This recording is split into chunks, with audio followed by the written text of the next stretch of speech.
identity. Nigerian women, East African women, women from Ghana, they have no cultural identity. And I'm going to explain to you what I mean. You see, I work in an industry which is information technology. In information technology, there is one country that really stands out when you talk about information technology, and it's India.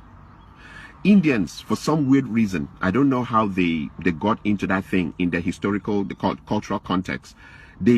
Everybody maybe went in for IT. The whole country made a powerful reference to IT, just like China made a huge push into industrialization that deals with tools. The idea of having the tools to make a car or make a shoe, heavy industrialization that they can use to serve the world. India went into this heavy thing about information technology. In my 12 years of working in information technology, everywhere I go, it's loaded with Indians. If the information technology, for example, if a place has maybe 20,000 workers, I'm talking about a huge place, in which maybe 10,000 of their workers are engineers, software engineers, computer engineers, so on and so forth. I can assure you that of the 10,000, 9,500 will be Indians. So what has been my exposure there? Indian women.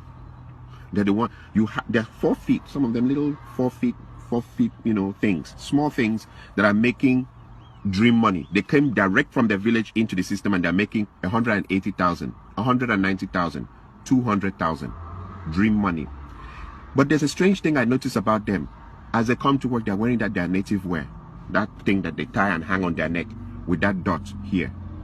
Another strange thing I've noticed about them is you will never ever, for all my years, I stayed in the United States, I was born here. In all my years of staying here, you'll never hear the Indian women dragging their men to the American court system for divorce.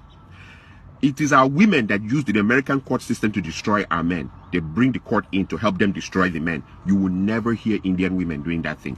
You will never hear women from China taking Chinese men into the American court system to destroy them with divorce. You will never hear women from Korea dragging their men in huge numbers into the American court system to destroy them. But when it comes to African women, East Africa, Nigeria, Ghana, when it comes to African women, they just drag their men into the court system.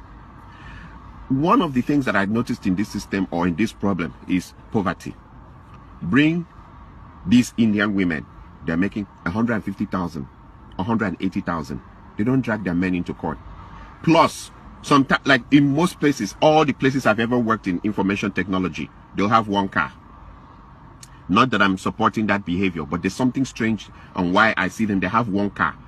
They wait for their husbands. Even if their husbands are working 2 hours overtime, over their time, they'll wait. Some of them pregnant, waiting for their husbands. When it's finished, they go into the same car with their husband and drive home. I watch Indian women and women from so many other places. They're not crazy about the Louis Vuitton, Gucci, all the designers wears. They are not even interested. Indian women, I meet them. They've been here 15 years, 20 years. They still keep their accent. They still speak as if they're living in India. But when I meet our women, and our women, all that they have to do is just get to a level of where they're making 50,000, 60,000, 70,000 or 80,000 a year. I'm talking about small money. Small money. Immediately the marriage is in danger. And they change. They start bleaching. And they start talking, sure, yeah, sure. Yeah, I went, oh my God, I went to New York. And I'm like, even I who was born here, I don't speak like that. I look at others like the Chinese. They can't speak English very well. And their women may be driving very expensive cars that belong to their husbands. And I look at the Indian women who don't speak English very well, and they're not interested in changing their accent or their undertone. And they wear their native dress, that thing, and everything to work. I look at Korean women. I look at other women. They have this sense of cultural identity. African women do not have a sense of cultural identity whatsoever. Little money, and the marriage is over.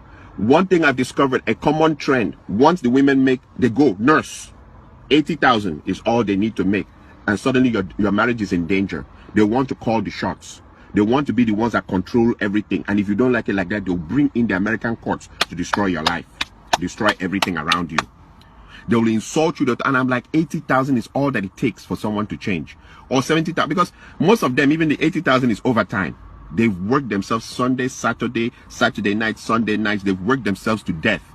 That money that they make as overtime is what is now changing into something that they will destroy everything around them.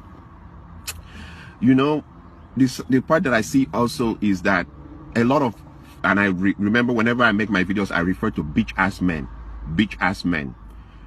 It has come to a point where we really can't define marriages in the African context anymore in the United States, because the man is changing diapers, he's washing the plates, he's sweeping the floor, he's cooking. Most men now have to cook to keep their marriages intact.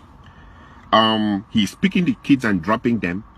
Like in what, like I've seen the experiences. I don't need to go for, I don't want to go to, but the woman is shouting at them, where's the child's belt? Where's the child's socks? Where's the child's everything? And the women go around telling everybody, we are partners. There's nothing like head of the household. We are partners. Okay. So the men are doing everything in the women's role and also doing everything in their role, and they also keep their jobs. And that is supposed to be the perfect. If you don't do like that, they'll call American court on you. This partner thing, I've seen people try it, and it leads to disaster. Like he says, okay, so since I'm the one doing the laundry and washing the plates and cooking the food, can you help me change that bulb? No, that's a man's job. Okay, can you help me change the engine oil in the car? No, that's a man's job. Okay, can you help me paint the other? No, it's a man's job. The women are quick to tell you what's a man's job, but you must do your job and do their job now, and do their job and keep your job also in the society, and come back and still, even there's no respect, you are supposed to be submissive, or the marriage ends on your head. And when you look into it, she started making $80,000, and I compare that with the Indian women who make $150,000,